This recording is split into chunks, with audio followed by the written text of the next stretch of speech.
Validation is probably the most powerful motivator. Like I said, validation releases a lot of dopamine when you receive it, and dopamine is a motivation and pursuit hormone. If you tell somebody very, very specifically, what do you appreciate about their contribution? So let's say I would say, Paula, I love the way you presented that report today.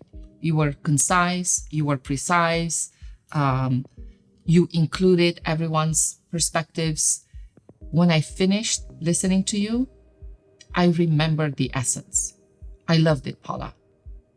That's validation. Next time Paula is going to do a report, she's going to make sure that she does everything I appreciate about the first report, because she wants to pursue that dopamine hit that she got from the first validation exercise. So it's a positive motivational tool. Now, feedback also has value. Feedback is usually a correction mechanism, but feedback releases, I think, something else. Once again, I'm not a neuroscientist, but I think feedback releases probably a lot more adrenaline and maybe even some cortisol, because I don't care how confident you are. Nobody likes feedback.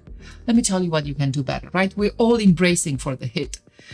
I would also suggest that you sandwich it. The sandwich strategy works because it's dopamine, adrenaline, and cortisol and dopamine. It's validation, feedback, validation.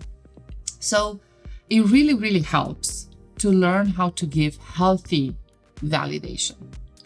But as a manager, it's also very, very important to recognize when somebody needs too much of it. So unfortunately, I work with a few people who constantly crave validation. And the sad thing, the irony is that they don't even realize it. They don't realize that that's what they do. They want to be the subject of attention. They always go around and say, hey, did you see what I did in that project? My contribution was so essential.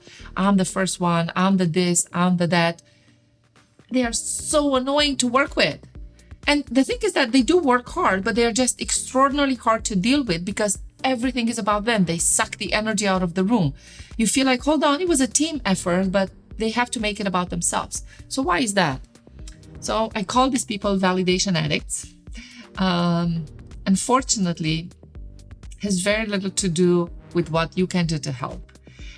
What I've learned from studying psychologists is that most likely they didn't get the right validation from a primary care provider, either early or slightly later in their young life.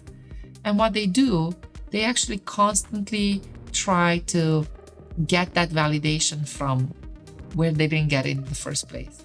So you're just an empty vessel for that validation. They will constantly pursue it, realizing that, maybe not realizing that they will never get it from you. You're not the right person to give it to them. Now, can you do something about them?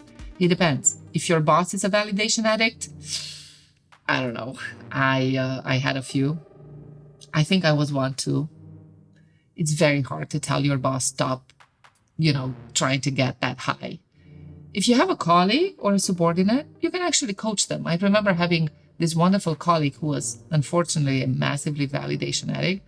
And at some point we had to tell him, listen, you either get coached and you learn how to calibrate your needs, or we're going to have to release you to the competition.